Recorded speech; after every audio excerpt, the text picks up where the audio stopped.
ಎಲ್ಲ ಕರ್ನಾಟಕ ಜನತೆಗೆ ನಿಮ್ಮ ಅಭಿಷೇಕ್ ಮಾಡೋ ನಮಸ್ಕಾರಗಳು. ಇವತ್ತಿನ ವಿಡಿಯೋದಲ್ಲಿ ಸತ್ಯನಾರಾಯಣ ಸ್ವಾಮಿಯ ದ್ವಿತೀಯ ಅಧ್ಯಾಯ ಕಥೆಯನ್ನು ಕಂಟಿನ್ಯೂ ಮಾಡ್ತಾ ಇದ್ದೀನಿ.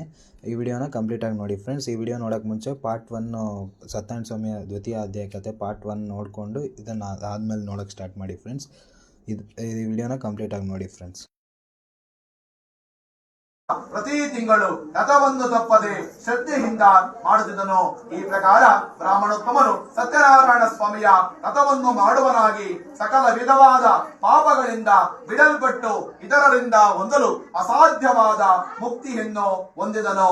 ಎಲೆ ನಾರಮಹರ್ಷಿಯೇ, ಈ ರಥದ ಆಚರಣೆಯಿಂದ ಸಕಲ ದುಃಖಗಳು ನಾಶವಾಗುತ್ತದೆ ಎಂಬುದಾಗಿ ಶ್ರೀಮನ್ನಾರಾಯಣನು ನುಡಿದನು.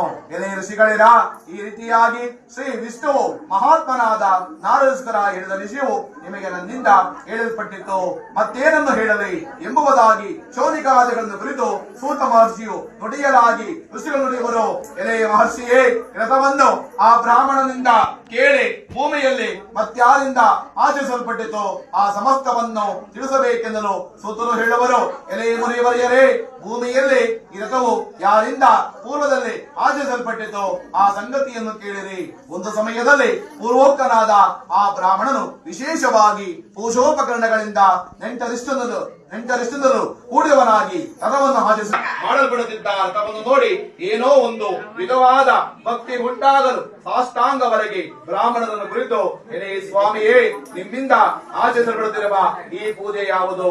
ಇದನ್ನು ಆಚರಿಸಿದರೆ ಎಂತಹ ಫಲವನ್ನು ಹೊಂದಬಹುದೆಂದು ಕಟ್ಟಿಗೆ ಮಾರವನ್ನು ಹೇಳಲು ಬ್ರಾಹ್ಮಣನು ಹೇಳುತ್ತಾನೆ. ಇದು ಸತ್ಯನಾರಾಯಣ ಸ್ವಾಮಿಯ ರಥವು ಕೋರಿದ ಇಷ್ಟಾರ್ಥಗಳನ್ನೆಲ್ಲ ಕೊಡುವಂತದ್ದು. ನನಗೆ ತಾನು ಗ್ರಹದಿಂದಲೇ ಧನ ಧಾನ್ಯಾದಿಯಾಗಿ ಸಂಪತ್ತುಗಳು ಉಂಟಾಯಿತೆಂದು ಹೇಳಲು ಕಟ್ಟಿಗೆ ಮಾರುವನು ಅತ್ಯಂತ ಸಂತೋಷದಿಂದ ಆ ಸ್ವಾಮಿಯ ಪ್ರಸಾದ ಭುಕ್ಕಿಸಿ ಜಲಪಾನವನ್ನು ಮಾಡಿ ಆ ದಿವಸ ಕಟ್ಟಿಗೆ ಮಾರಿದ ಹಣದಲ್ಲಿ ಸತ್ಯನಾರಾಯಣ ಸ್ವಾಮಿ ರಥವನ್ನು ಮಾಡಬೇಕೆಂದು ಆ ಸ್ವಾಮಿಯನ್ನು ಧ್ಯಾನಿಸುತ್ತಾ ತಲೆಯ ಮೇಲೆ ಹೊರೆಯನ್ನಿಟ್ಟುಕೊಂಡು ಆ ಪಟ್ಟಣದಲ್ಲಿ ಪುಣ್ಯವಂತರಾದ ಧನಿಕರು ಇಲ್ಲಿರುವರು ಅಲ್ಲಿಗೆ ಹೋದನು.